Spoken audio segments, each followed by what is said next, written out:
Merci beaucoup de votre présence. On est très touchés. Tu peux enlever le masque. Hein? Tu peux enlever le masque. Non, mais quand même, il faut se méfier un petit peu avec tout ce qui se passe. Oui, pardon. Jette le masque. Bon, merci beaucoup pour votre présence. Je suis très touché. Parce que moi, j'ai un peu le trac, parce que moi, je ne suis pas habitué à ces choses-là, comme ça, enfronter le public face à face comme ça. Pour moi, c'est un peu difficile, un peu le trac, quoi. Il me manque les mots. Voilà. Bon, ben, vas-y. Continue. Oui, continue. Non. Ouvre-toi. Mais ça va, mais je vous remercie beaucoup. Je ne sais pas quoi dire. Non, mais on va laisser... Non, mais ça va, j'en ai un. Voilà. Merci beaucoup, Isidro. T'es gentil. Samantha, non, pas un petit mot? Alors j'espère que le film vous a plu, que vous avez été touché, comme je vous ai dit tout à l'heure, par toute cette émotion, ces parcours de vie très difficiles pour certaines. Et je pense que vous avez eu le frisson, comme je l'ai eu la première fois que j'ai vu le film. Et les images de Sylvain Lézère, je continue à le dire, sont fabuleuses. Il a fait découvrir le bois que je connais depuis 26 ans. Je l'ai vu sous un autre jour et je ne l'ai pas reconnu. Au début, je me dis oh, c'est si beau que ça. Moi, je le vois la nuit. Mais quand on voit le jour, la nuit, l'évolution, on se rend compte de la beauté du lieu. Et j'ai cette chance, parce que pour moi, c'est une chance de travailler au Bois de Boulogne. Et merci, quoi. Merci.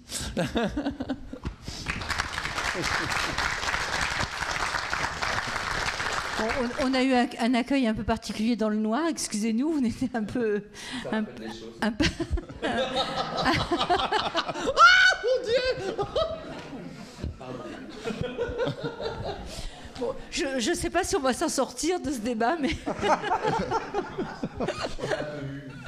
Bon, bah, parle pour toi.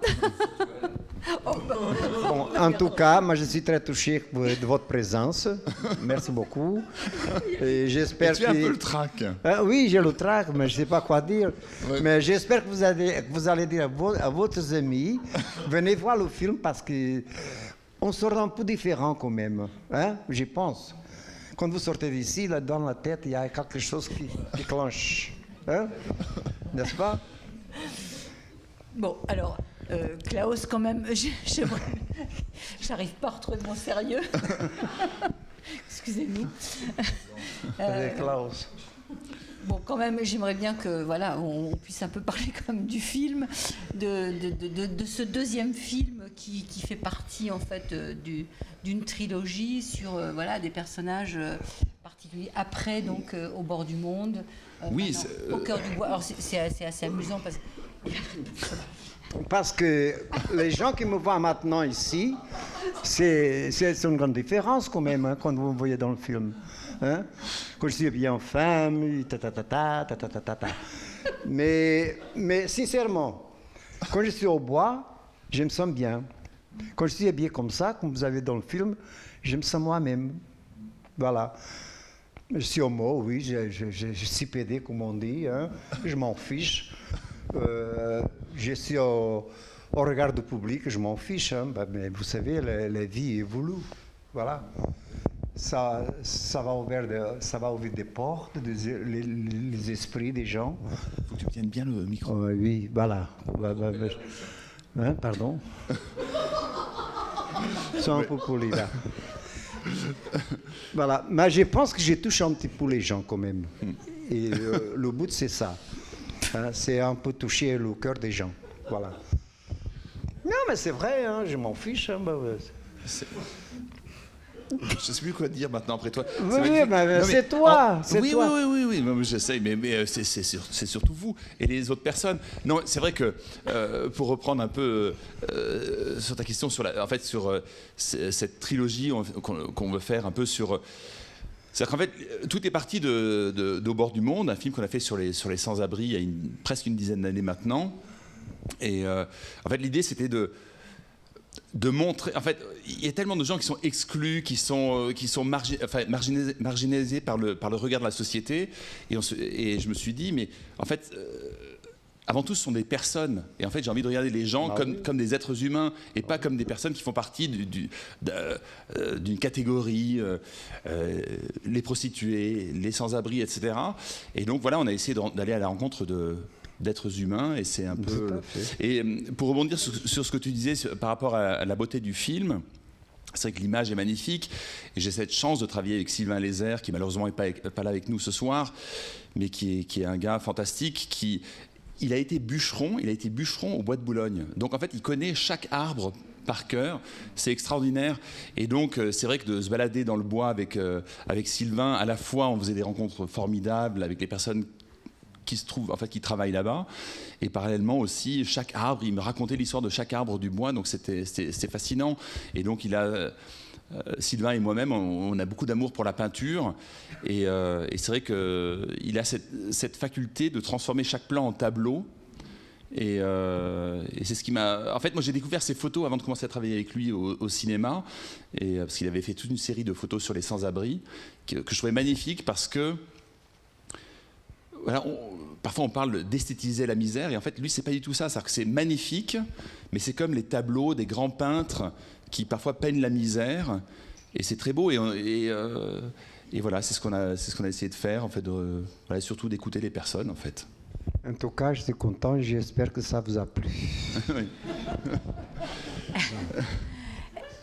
Est-ce que vous avez des réactions dans la salle, ou des réactions ou des questions Posez des questions. Ça. Parce qu'on peut pas. Il y en a plein. Attends, je vais. Le micro. Ouais, passe le micro. Parce que Isidro au début disait, moi je ne veux pas parler parce que j'ai le trac, et finalement. Reviens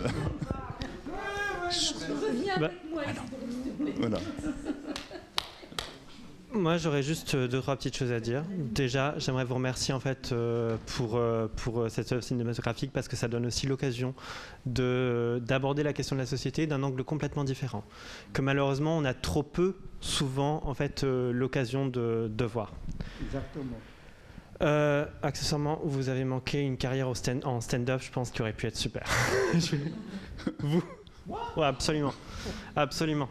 On m'a proposé, mais je refuse. Ah, quel dommage. Mais en tout cas, C'est pas trop tard, c'est pas trop tard. Broadway Hollywood, non, c'est pas moi, je travaille. c'est un très bon film, c'est un très beau témoignage, et c'est important en fait que les gens aient l'occasion de les entendre. Oui, c'est ça. Merci. Mais c'est vrai, merci beaucoup, parce que en fait, c'est vrai que moi, je trouve que la société nous formate tellement, nous amène, enfin, ce qu'on voit à la télé, etc., nous amène tellement à juger les gens dès le départ, en fait, en disant, voilà, si on est dans une telle catégorie, on regarde les gens comme ça, etc. Et en fait, moi, ce qui m'a frappé, déjà avec le film sur les sans-abri, mais aussi au bois, c'est que finalement, on aborde ces films en se disant, bon, on va aller voir une certaine catégorie de personnes. Et en fait, on se rend compte que tout le monde est différent. C'est-à-dire que... En fait, il y a que des individus, en fait, et c'est ça qui est passionnant. C'est-à-dire qu'au Bois de Boulogne, c'est vrai que Sam, toi tu dis souvent que pour toi c'est une chance de travailler là-bas, et très bien. Et il y a des personnes pour qui c'est très difficile.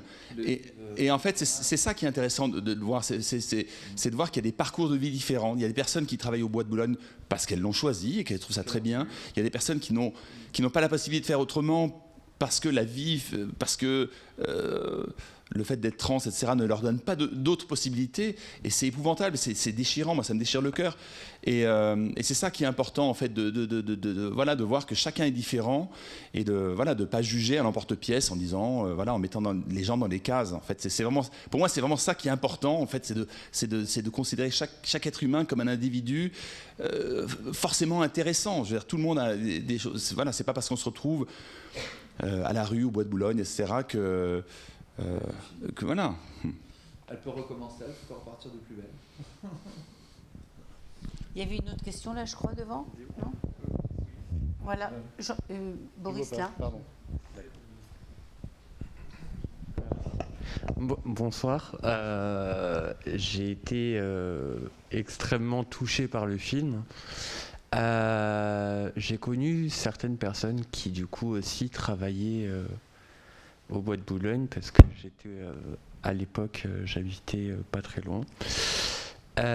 Et en fait, j'ai une question qui n'est pas trop en rapport avec le film, mais par rapport à vous. Vous parliez du coup d'une trilogie, donc du coup que vous aviez commencé sur une première un premier opus en fait au niveau des sans-abri. Oui.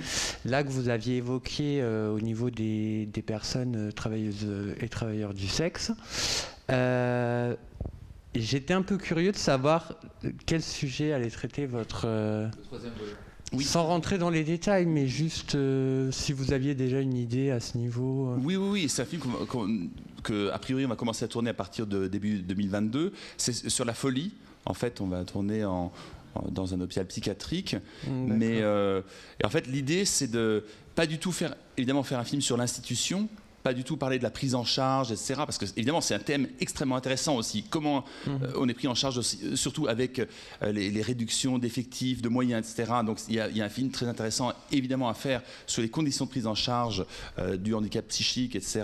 Mais donc d'autres films vont être faits là-dessus et c'est très bien, mais l'axe que nous on veut prendre, c'est une fois de plus d'écouter les personnes. C'est-à-dire que ce qu'on va faire, c'est qu'on va on va investir une pièce dans un hôpital psychiatrique avec une caméra qui se répète et les personnes pourront venir nous parler quand elles ont envie de parler, de dire ce qu'elles ont envie de nous dire, et avec ça de faire un film. Et je ne sais pas du tout ce que ça va donner, mais ça aussi, c'est quelque chose qui m'intéresse, parce qu'une fois de plus, on catégorise les gens, on a peur de ce qu'on ne connaît pas, en fait. Et moi, je pense que ce qui est important, c'est d'aller voir. Et quand on commence à aller voir, on se rend compte que...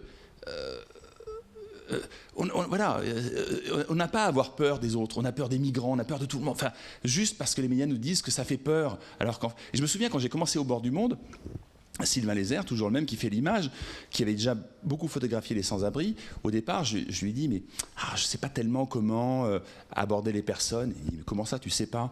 Tu vas les voir, tu leur parles, et c'est extrêmement simple. Et c'est vrai que, en fait, cette peur, elle n'est que dans notre tête. En fait. Et c'est pareil au Bois de Boulogne, finalement, au départ, on y a été, on est venu avec notre petit... On est trois, généralement, Sylvain qui fait l'image, Nicolas Basselin qui fait le son, ou Florent, ça dépend, et moi. Et puis... Et voilà, et c'est vrai que quand on ne connaît pas, on se dit, mais comment est-ce que je vais aller aborder une personne qui est dans une camionnette ou qui est sur le bord de la route? Mais en fait, c'est extrêmement simple, il suffit d'aller voir les personnes et se rendre compte que le contact se fait. Et c'est ça, et en fait, je pense qu'il faut oublier ces peurs qu'on a de l'autre, en fait. C'est ça qui fait que le monde... Enfin, c'est ce qu'on... Voilà, c'est ce qu'on nous force à croire ça, que l'autre fait peur, celui qu'on ne connaît pas. Et je pense que c'est pareil avec la folie. On dit les schizos, les machins, il y a toujours les putes, les schizos, les clodos, c'est toujours des termes très négatifs. Alors qu'en fait, quand on va voir ces personnes-là, on se rend compte que ça peut être des gens super et très intéressants, qu'on peut apprendre plein de choses de ces gens-là qui ont une vie... Moi, j'ai une vie quand même finalement assez classique. Je suis marié depuis 25 ans, j'ai 4 enfants, mais finalement, ça m'enrichit aussi d'aller voir des personnes qui sont totalement différentes de moi, et j'aime ça. Moi, j'adore passer des soirées avec Sam et Isidro, et c'est chouette, ça enrichit la vie en fait. Et justement, je crois qu'on en a parlé avec Céline, donc la productrice, quand elle est venue. À aucun moment, tu n'as grimé les personnages, tu les as laissés complètement libres. Enfin, ils peuvent confirmer, libres d'être dans l'apparence qu'ils avaient envie de donner et de s'habiller comme ils avaient envie. Et oui. J'aimerais que vous parliez de ça aussi, Samantha et Isidro. Alors moi, on m'a laissé totalement mon choix vestimentaire. D'ailleurs, on ne voit pas forcément habillé souvent en pute, parce que pour moi, la pute, c'est pas forcément un aspect, c'est aussi ce qu'il y a dans la tête. Et mon histoire, c'est ce que j'ai à raconter et ce que j'ai en mémoire. C'est pas forcément une tenue qui fera de moi que je suis une pute. C'est ma mentalité, c'est mon psychique et c'est mon mental. Donc, et tout à l'heure, Klaus disait, c'était simple. Non, ça n'a pas été si simple que ça, parce que c'est vrai que c'est un travail. Et il y a des gens qui seraient arrivés comme Klaus, le courant ne serait pas passé. Klaus est arrivé, il m'a rassuré, il m'a mis en confiance. C'est le personnage aussi, c'est Klaus qui a fait que quand on a confiance en une personne, on s'ouvre un peu plus, on se délivre un peu à lui. Donc pour moi, c'était simple. Et puis j'ai donné ma confiance, je suis allé pleinement, quoi. Je dis, on fonce dans l'aventure. Et j'ai trouvé ça génial, parce que justement, d'avoir une personne qui t'inspire confiance, ce qu'on n'a pas forcément en tapin, il y a beaucoup de gens qui vous promettent monts et merveilles, et puis il n'y a rien du tout, quoi. Et Klaus n'a pas forcément promis des choses, mais il nous a expliqué, il nous a il nous a raconté son projet et son but. Et son but et son projet m'ont emmené et m'ont emporté. Donc j'ai dit, ouais, à fond, on y va. C'est pour ça que c'est pas la facilité, c'est la façon dont on l'amène. Et ça a été génial, vraiment génial. Merci Klaus. Isidro, tu veux aussi parler de ça? Moi, je vous dis sincèrement que je suis ici avec vous. Tout à l'heure, quand je vais arriver chez moi, je me mets bien en femme. Je me mets devant la glace et je me parle à moi toute seule. Je m'en fous du jugement des gens. S'ils acceptent ou n'acceptent pas. J'aime bien en femme, c'est où le problème? Et alors, je ne suis pas le seul. Je suis sûr qu'il y a beaucoup de mecs qui arrivent à la maison, même s'ils sont mariés, tout, ils se bien, enfin, ils aiment ça. Ils aiment ça, parce que moi j'ai l'expérience du bois, j'ai des contacts avec des mecs, et ils me racontent des choses. Moi-même, je suis entonné des choses qu'ils me racontent. Je dis, ah, tu aimes ça? Ouais. Ah oui, j'aime ça. Ils aiment se bien en femme, les mecs. Je ne sais pas pourquoi. Je ne dis pas tous quand même, hein. Mais il y en a comme ça, hein. Beaucoup. Non, c'est vrai. Mais C'est la vérité. pour rebondir. Ayez vos culottes, les filles. Mais c'est un sujet tabou. C'est un sujet tabou, encore. Non, mais c'est vrai, pour rebondir là-dessus, parce que c'est vrai que, comme tu disais, le film, d'une certaine manière, est très stylisé, c'est-à-dire qu'avec l'image, etc., mais on reste quand même dans le documentaire. C'est-à-dire que pour moi, la limite entre le documentaire et la fiction est assez floue. C'est-à-dire que j'aime bien le fait de styliser l'image d'un documentaire, que parfois on a l'impression d'être dans une fiction. Mais ce qui est vraiment important, enfin, c'est ce qu'on appelle bêtement la matière première, mais au sens premier du terme, c'est la parole des gens et c'est les personnes qu'on filme. Et là, on se doit d'avoir une sincérité et une transparence absolue par rapport à nous-mêmes et par rapport au public, parce que finalement, donc c'est pour ça qu'on ne va pas demander à des personnes de se changer ou de se mettre comme ça va arranger le film. C'est-à-dire que si on a le décor, on cadre d'une certaine manière, on étalonne, on fait de la musique, etc., pour donner un cadre un peu cinématographique à tout ça. Mais le cœur du film, c'est vraiment vous, quoi. Et ça, on peut pas le changer. On peut pas trafiquer, parce que c'est facile au montage de trafiquer des paroles, de faire raconter ce qu'on veut. C'est-à-dire qu'on peut changer les paroles, mais et ça, c'est vraiment important que le spectateur, au final, voilà. Moi, pour dire ce qui est important pour moi, c'est que en faisant ce film, je découvre un monde et je suis passionné par cette découverte du monde. Et c'est vraiment ce que j'ai envie de transmettre au public après. Et je trouve que ce décor qu'on met, en fait, la musique, l'étalonnage, la manière de filmer, pour moi, c'est une manière de véhiculer, en fait, l'émotion qu'on a eue en y allant. Je vais faire une petite parenthèse il y a un compositeur français qui s'appelait Joseph Canteloube au XIXe siècle, qui était originaire d'Auvergne et qui était passionné par les chants des paysannes auvergnates. Et il s'est dit, à un moment, quand il était compositeur reconnu, il dit, mais je vais inviter ces paysannes à chanter dans une salle à Paris. Donc c'était des chants a cappella, il les a fait monter sur scène et les dames sont mises à chanter et puis le public était un peu déçu. Et Canteloube était très affecté par ça. Il dit, mais c'est dommage que les gens n'aient pas été touchés par ça. Et il a réfléchi au truc et il s'est dit, mais oui, effectivement, quand moi j'ai entendu ces chants, j'étais en Auvergne, il y avait les paysages, les volcans, le vent, etc. Et quelque chose manquait, en fait, dans cette salle de spectacle. Et en fait, il a composé une partition pour accompagner les chants. Il a réorganisé un concert avec un orchestre qui accompagnait ces chants. Et là, tout à coup, les gens étaient bouleversés comme lui l'avait été à l'époque, quand il était enfant et qu'il entendait ces chants. Et c'est un peu ce qu'on essaye de faire, c'est-à-dire que quand on va au bois et qu'on rencontre ces personnes, il y a quelque chose qui nous prend aux tripes, une ambiance du moment qui entoure, en fait, les paroles qu'on récolte. Et c'est un peu ça qu'on essaye d'ajouter avec la mise en scène pour que le spectateur, après, reçoive, en fait, l'émotion comme nous on l'a reçue sur le moment. Petite parenthèse. Coulier. Il y a une réaction là derrière, une question? Oui, moi je voulais vous demander ce que ça vous avait apporté, le film. Parce que à nous, ça nous apporte, vous l'avez vérifié. Mais à vous, Samantha par exemple. Ben moi, ça m'a apporté que j'ai fait beaucoup de choses dans ma vie. J'ai fait des reportages, des émissions télé, beaucoup de choses entre-temps. J'ai tourné pour des producteurs, des réalisateurs, beaucoup.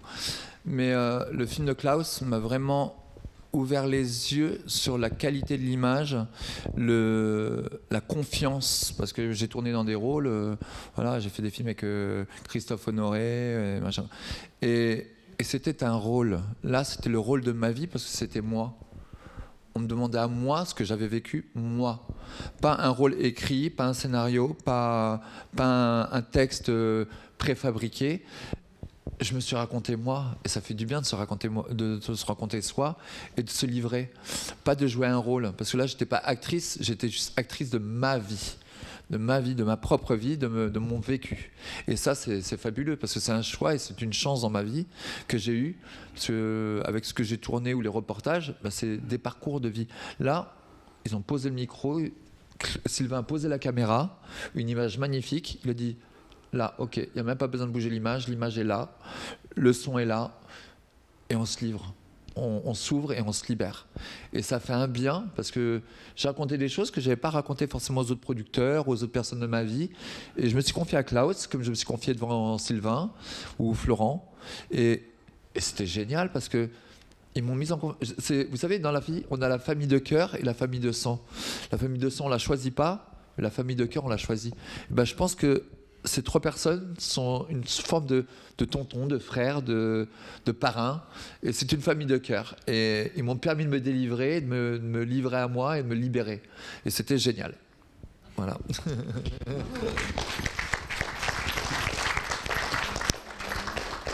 Oui, une réaction.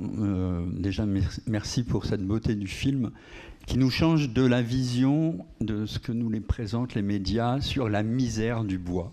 Parce que voilà, et là, on a eu vraiment des témoignages très positifs avec des gens qui ont une vie de famille, avec des gens qui, pour certains ou certaines, font ce métier par amour et comme un vrai métier.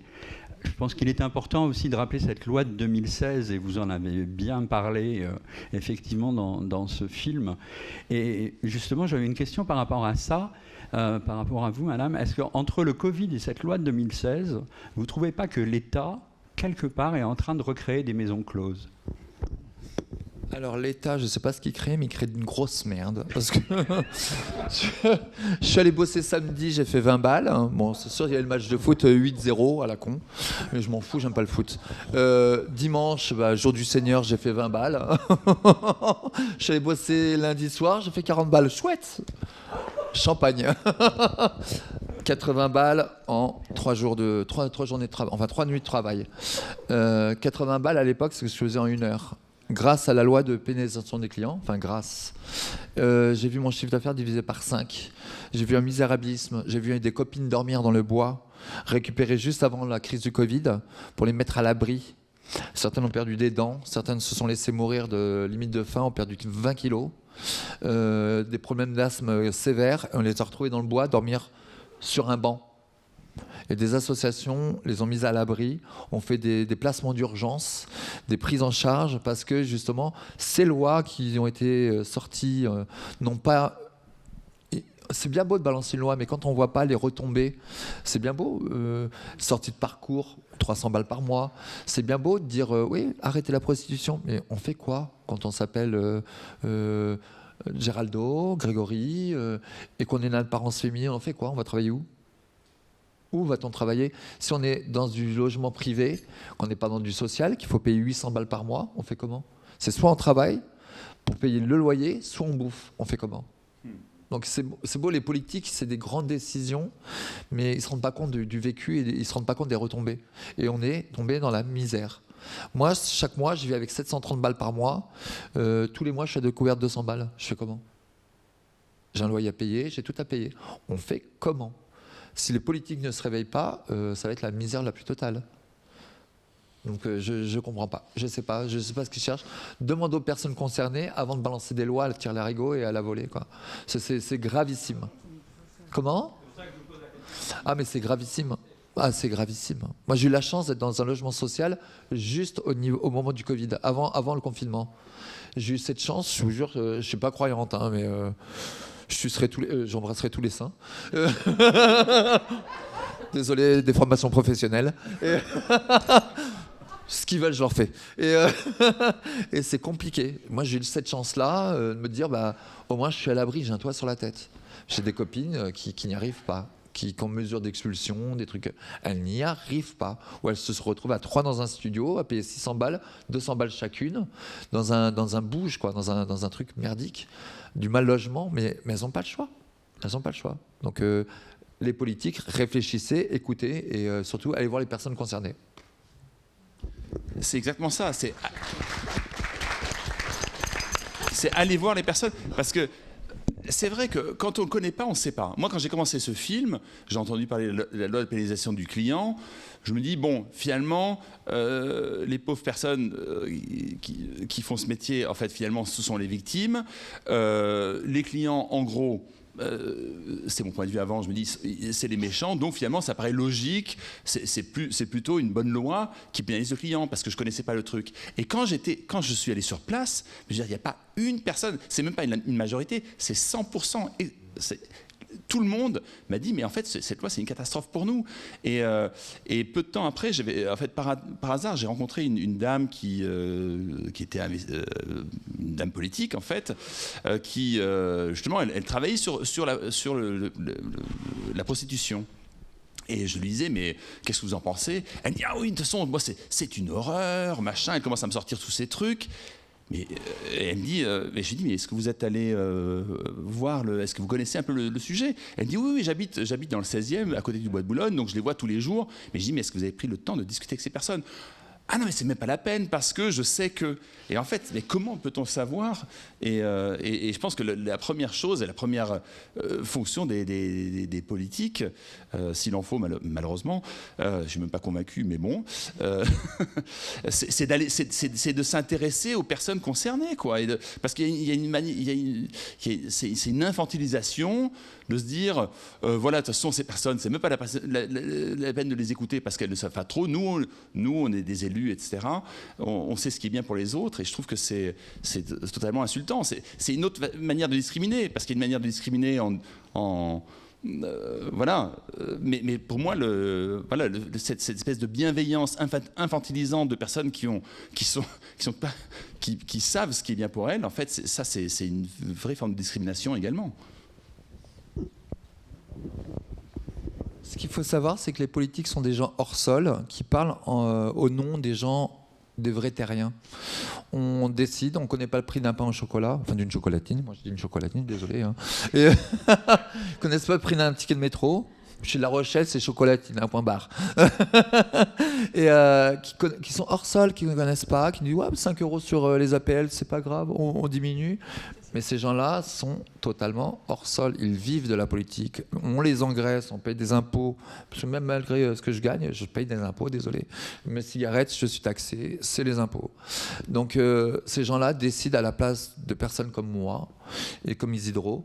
Ils décident à notre place et ils pensent savoir mieux que nous. Allez sucer des bites comme on a fait avec Isidro pendant plus de 30 ans.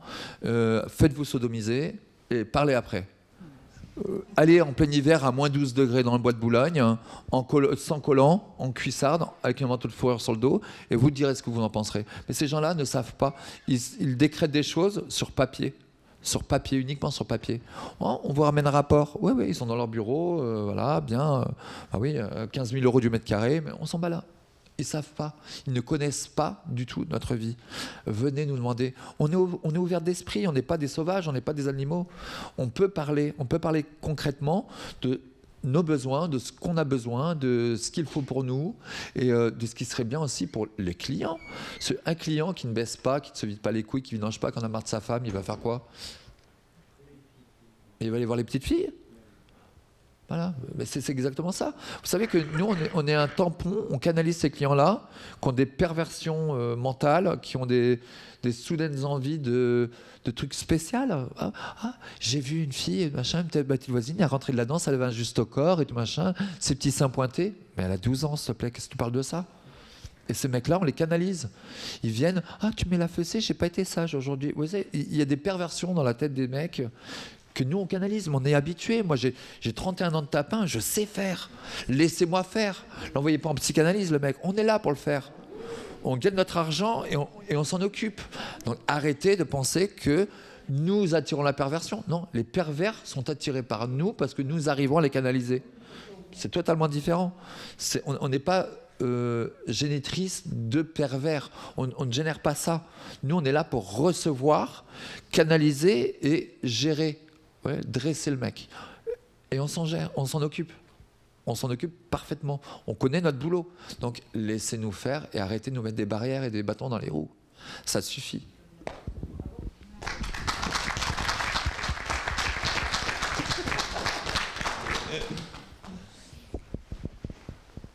Une autre question? Bonsoir. Moi déjà, je voulais vous remercier en fait pour ce film. Je m'exprime, je ne sais pas si je vais bien réussir à m'exprimer. Dans la vie, je suis éducatrice spécialisée et j'ai accompagné des femmes qui exerçaient la prostitution dans l'Oise. Comme vous l'avez dit, je trouve que ça se voit dans le film, c'est authentique. Tout ce qui est ressorti, c'est des discours, des échanges que j'ai entendus, c'est des situations que j'ai pu voir. Donc voilà, je trouve ça super. Certains publics, comme on vous l'avait dit, sont en marge, on ne parle pas de certaines choses. Et en effet, c'est quand on est sur le terrain qu'on se rend compte. Il y a beaucoup de clichés, on pense des choses qui sont très loin de la réalité. Donc en ça, je pense que vous pouvez être très fiers de ce qui a été produit et de votre métier. Et vraiment, félicitations. Et en tout cas, c'est un bel hommage pour les femmes qui exercent la prostitution. Merci beaucoup.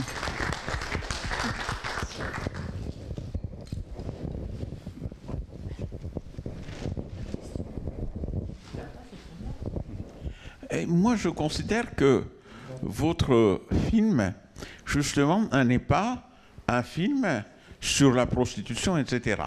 C'est un film, vous l'avez dit, votre caméraman était s'occuper des bois au bois de Boulogne. Si vous avez fait, par exemple, un film sur les gens qui travaillent, enfin, comment dire, non, pas le travailleur de sexe, les gens qui travaillent les bois, etc. Enfin, les bûcherons. Les bûcherons, oui, sur les bûcherons. Vous avez fait je vous félicite parce que vous avez fait un film sur les travailleurs du sexe du bois de Boulogne, comme si vous faites un film sur les bûcherons qui travaillent dans le Boulogne. Parce que dans un film de prostitution, etc., d'abord, la première chose, il y a de temps en temps, comme un machin, il y a une prostituée, etc., qui apparaissent. Ensuite, il y a un curé on demande son avis. C'est comme si on demande à une personne qui a de l'anorexie de faire des commentaires sur la gourmandise ou sur... voilà, de faire des trucs gastronomiques. Pourquoi il est là, on ne sait pas. Il y a toujours, effectivement, des dames de patronesse ou des choses, etc. Il y a toujours quelqu'un de la gauche ou de la droite qui dit, voilà, il y a les immigrés qui viennent pour faire la prostitution, et l'autre, il disait, non, oui, l'exploitation, etc. Et c'est très bien dit. Dans le film, il y a une dame on nous a appelés des indigènes, après on nous a appelés des délinquants, et il y avait ensuite les clients aussi sont devenus des délinquants. Mais on a beaucoup tapé sur Sarkozy, et c'est bien, parce que finalement, c'est Sarkozy qui a fini comme délinquant. Lui, il a commencé comme président de la République, il a fini par délinquant.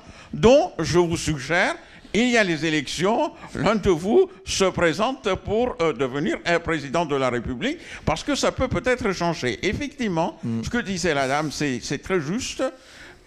Pourquoi on s'immisce, on fait des lois sur un métier, un truc, bon. Alors on dit, ils vendent leur corps. Non, personne ne vend son corps, on ne peut pas arracher son doigt d'une quelqu'un en disant, voilà, il a vendu son corps, je m'en vais. Non, non. Et c'est un service, c'est un truc comme les bûcherons, comme d'autres métiers. Et certes, on peut réguler, mais pourquoi criminaliser, faire des choses, des conneries, pour faire de ce métier quelque chose criminel, etc. Parce que c'est tous ces gens qui font ça ont des problèmes avec eux-mêmes sur leurs relations sexuelles, sur la sexualité, etc. Il faut vous envoyer à vous pour que vous les canalisez autrement. Voilà. Exactement. Vous savez, quand il y a eu la loi de pénalisation des clients... Votez pour moi, on va dans le droit chemin, votez pour moi. Bon. Vous savez, quand il y a eu la loi de pénalisation des clients, il y avait la chaîne parlementaire, une chaîne que je ne regardais jamais. Je me suis fait un client un soir avec une voiture, Peugeot, store à l'arrière qui se baissait électrique, berline et tout machin. Le lendemain, je regarde la chaîne parlementaire, ce mec-là, qui venait de consommer avec moi, qui venait de payer sa passe, était un des instigateurs et qui a voté pour la loi de pénalisation des clients. Vous avez dit un nom tout à l'heure, Nicolas Sarkozy. J'ai fait le fils de Nicolas Sarkozy en client. Jean Sarkozy, j'ai sucé la bite de Jean Sarkozy. Bah ouais, faut le dire. Vous savez, il y a une pute qui a été retrouvée égorgée dans le bois de Boulogne, parce qu'il faut dire aussi ce qui est. Le métier n'est pas simple, il y a des morts. On en a parlé uniquement dans le Parisien, vous savez pourquoi ? Parce qu'un homme politique qui faisait son footing est tombé sur le cadavre. Voilà pourquoi on en a parlé. Parce que si on avait retrouvé les traces de ce mec-là, on avait fait une enquête, on n'en fait jamais pour les putes, parce qu'on s'en fout. Mais on aurait fait une enquête, on aurait vu que monsieur un tel est passé par là, était dans les parages, et ça aurait fait fureur. Vanessa Campos, je ne sais pas si vous connaissez, une pute qui a été tuée dans le bois de Boulogne, a été abattue par une arme de service d'un policier du 16e. Policier du 16e qui était venu consommer avant avec une pute, qui s'est fait voler son arme de service dans son véhicule. L'arme a servi quelques semaines après à tuer un client, a tué Vanessa Campos, qui essaie de défendre un client qui est en train de se faire agresser. On n'en a pas parlé. Mais on le sait, parce que c'est sorti sur papier et la version a été retirée. Vous voyez ? Comme quoi on fait tampon. On cache des choses. Des mecs politiques viennent, on a toutes sortes de clientèle, ça peut être de l'artiste, ça peut être de l'acteur, ça peut être du chanteur, de tout, l'acteur, et surtout de la politique. Donc ces hommes politiques qui votent contre nous, qui sont contre notre bien-être et notre bien-vivre, votent des lois contre nous, viennent se faire sucer la bite la veille, mais après ils retournent leur veste. Tout ce qui est la politique. Voilà. La politique, c'est des mecs qui retournent leur veste selon le gré du vent. Restez comme ça. Des moulins à vent, quoi. Don Quichotte, mais non, Don Quichiotte. Tire la chasse d'eau. On tire la chasse d'eau, au revoir.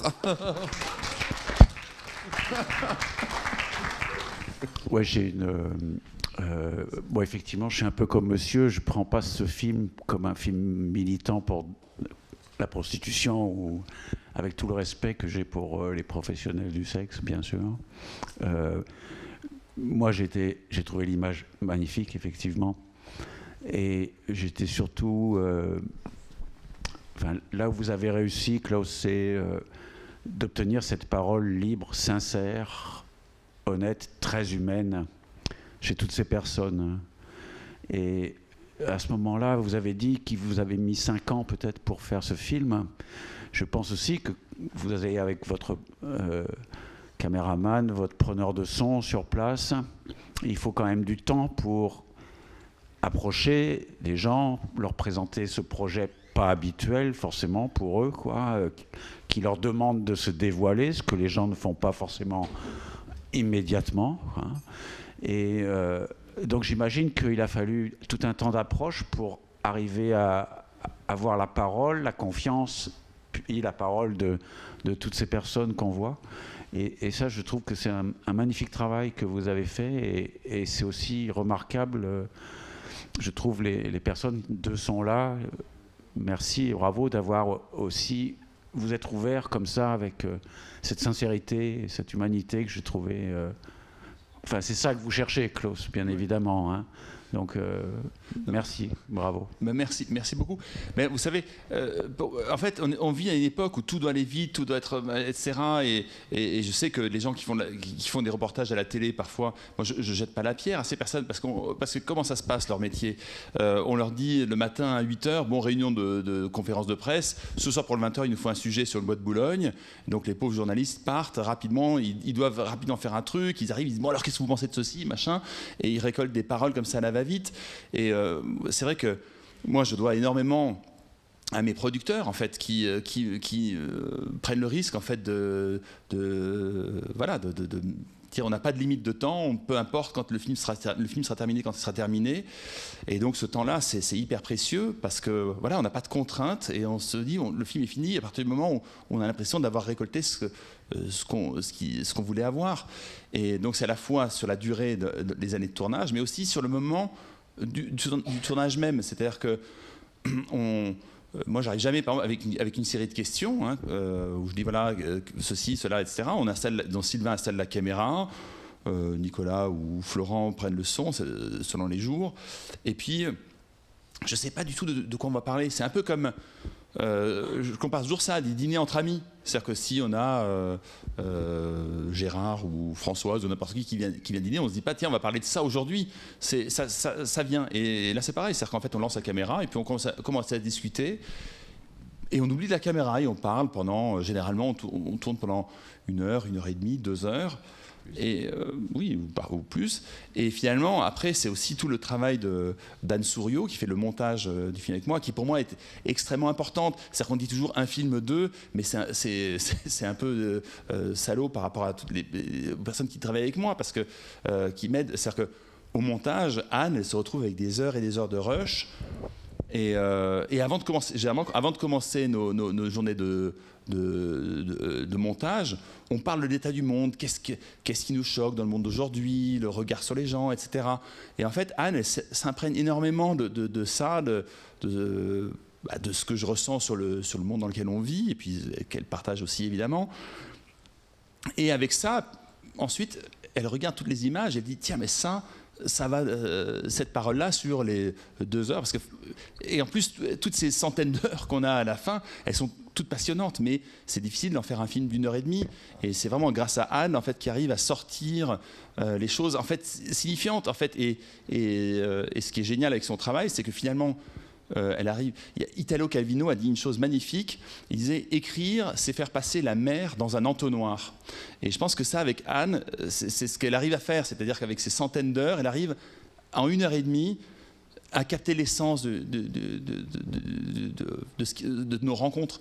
Mais ce qui est important, vraiment, c'est voilà, au moment du tournage, c'est de ne pas avoir de contraintes, en fait, d'écouter les personnes et puis de les amener à parler, en fait, de les laisser dire ce qu'elles ont envie de dire. Et on remarque justement que votre silence dans le film, c'est-à-dire que tout ce que vous avez pu dire dans la conversation est disparu au montage, et on sent que justement vous laissez volontairement, vous taisez, pour que la personne en face continue jusqu'à dire peut-être quelque chose d'encore plus fort, quelque chose de plus essentiel, mais il y a sa liberté de parole qui est là, quoi. Que vous avez peut-être orienté au départ avec la confiance ou je ne sais quoi, mais vous disparaissez, vous êtes très discret, on vous entend à peine, je trouve ça... Mais on sait que vous êtes là et que... Encore. Mais c'est vrai que parfois on m'entend. Vous étiez là. Non, mais parfois. Quand même. C'est exactement ça. Ouais. Mais c'est vrai que parfois on m'entend. Et moi, c'est vrai que bon, c'est un concept maintenant qu'on a de cette manière de faire des documentaires. Mais je me souviens quand on a tourné Au bord du monde, au départ, c'était vraiment, je m'étais mis une espèce de règle absolue. J'ai dit à Anne, il faut jamais qu'on m'entende parce que je veux justement qu'il n'y ait que la parole des personnes. Et on se rend compte que parfois, il y a des moments qui ne sont compréhensibles que si... Parce que, généralement, quand on fait une interview, on dit à la personne qu'on interviewe, voilà, il faut que vous repreniez la question parce que ma question va être coupée au montage. C'est par exemple si je dis qu'est-ce que vous avez mangé aujourd'hui et la personne dit des spaghettis. Si on coupe un truc, on voit une personne qui dit des spaghettis. Et donc on comprend rien. Donc généralement on dit s'il vous plaît, est-ce que vous pouvez reprendre la question, et la personne dit ah oui, ok. Bon, aujourd'hui j'ai mangé des spaghettis, et là on comprend. Mais forcément, nous, ce qui est important en fait, c'est je ne vais pas demander aux personnes de répéter, parce que ce qui est touchant souvent, c'est quand la parole sort pour la première fois. Et parfois justement, ce n'est compréhensible que si on a finalement ma question. Et c'est pour ça que parfois on se dit parce qu'il y a un moment, moi, qui me touche beaucoup dans Au bord du monde, pour ceux qui l'ont vu, qui est bouleversant. C'est une personne qui s'appelle Christine, qui est sous la neige. Et je lui demande, mais qu'est-ce que vous faites quand vous avez froid? Et elle me dit, je grelotte. Et c'est vrai que ce moment, j'ai trouvé ça totalement magique, parce que je m'attendais à un truc un peu concret en disant oui, je vais me réchauffer. Ça, elle dit je grelotte. Et je me dis mais ce moment est dingue. Et j'ai dit à Anne, c'est dommage, on peut pas le monter parce qu'on entend ma question. Parce que si on a juste la personne qui dit je grelotte, on comprend pas.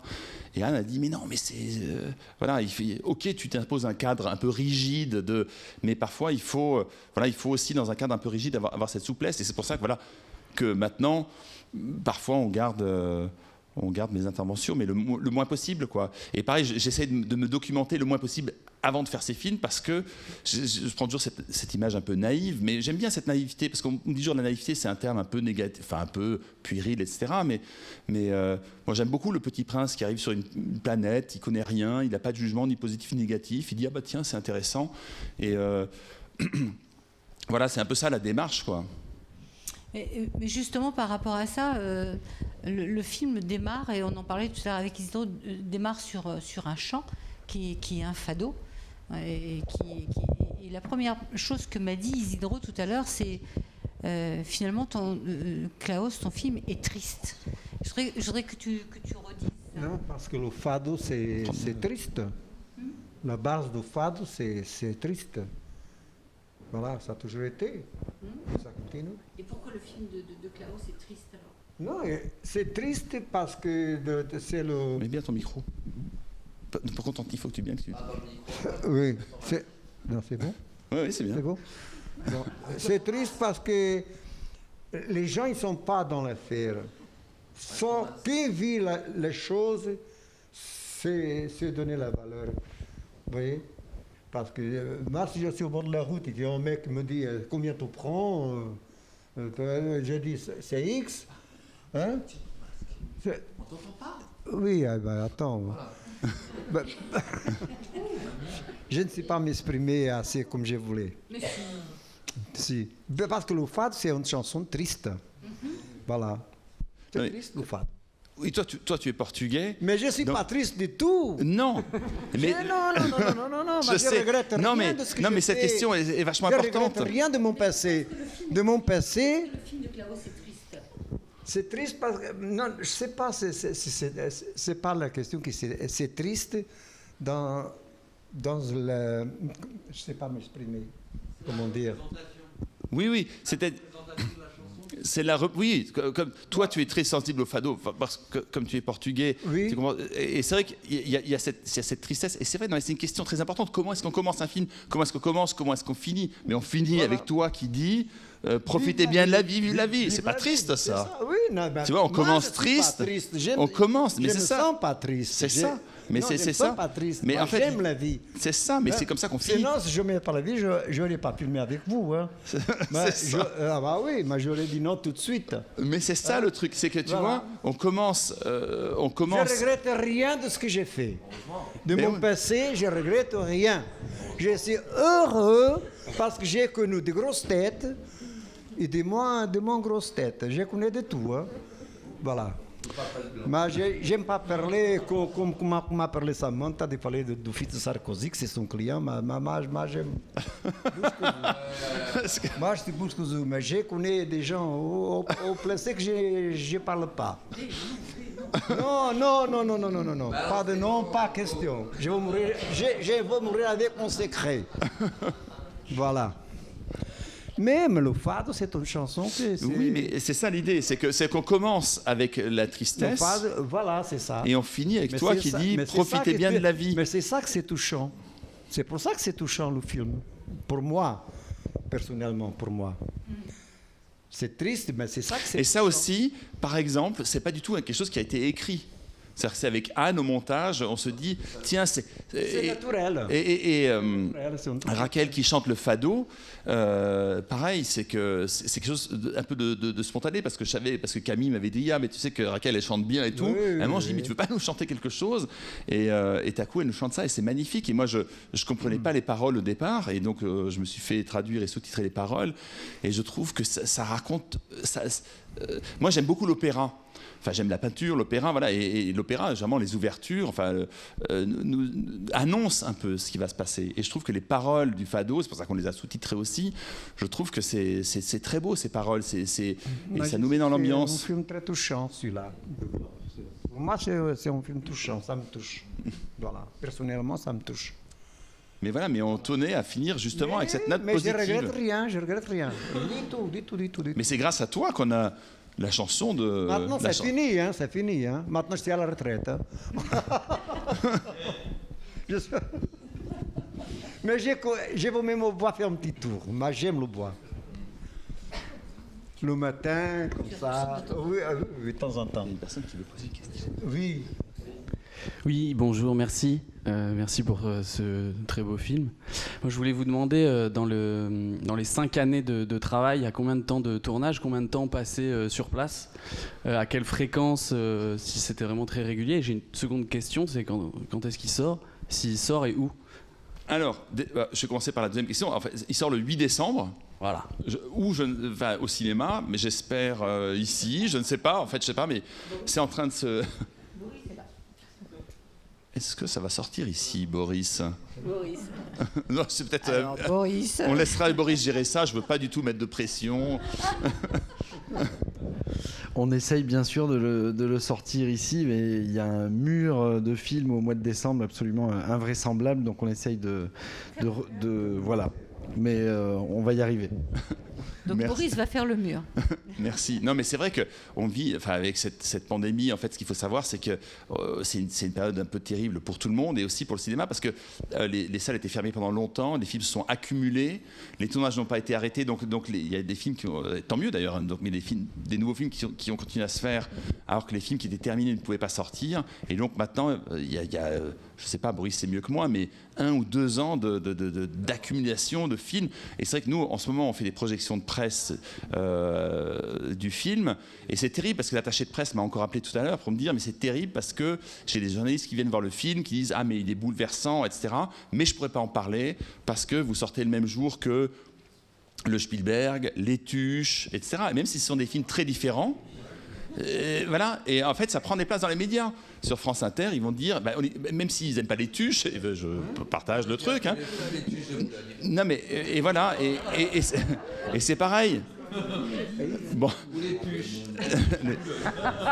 Bref, non mais pour dire que voilà, c'est vrai que c'est une période difficile pour tout le monde, pour les cinéastes, pour les exploitants, pour tout le monde.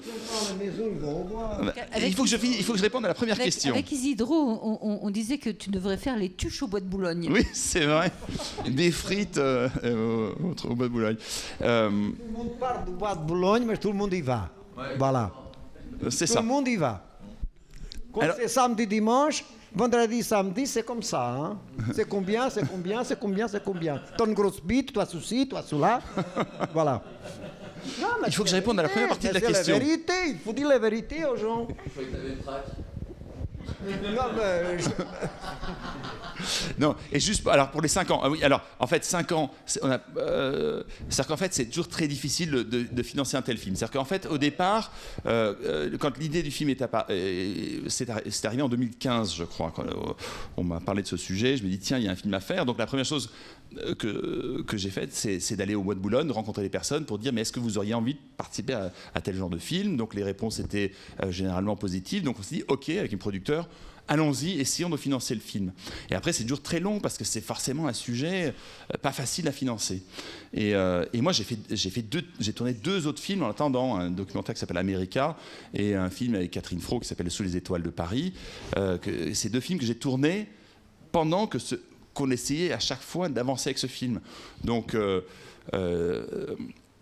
America, on a tourné pendant les élections de 2016. L'idée était 2015. On a commencé à monter tous les dossiers de financement, etc. pendant que je tournais et montais America. Après, quand America était terminé, on a commencé à tourner. Ensuite, j'ai eu la chance en fait, que Catherine Fro avait vu Au bord du monde, qui m'a dit mais il faudrait qu'on fasse un film ensemble, donc il fallait écrire ce film, on l'a tourné, etc.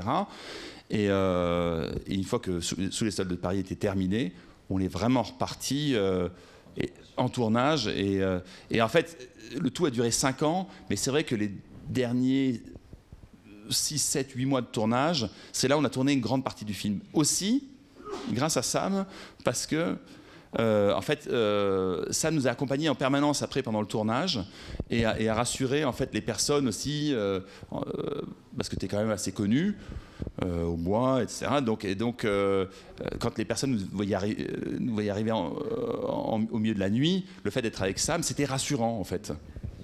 Et ça nous a permis d'avoir beaucoup plus de témoignages et puis de monter le film. Voilà.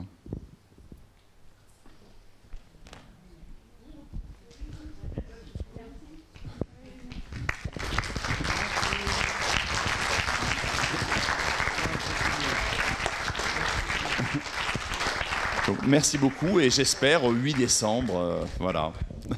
Bonne soirée. Merci infiniment.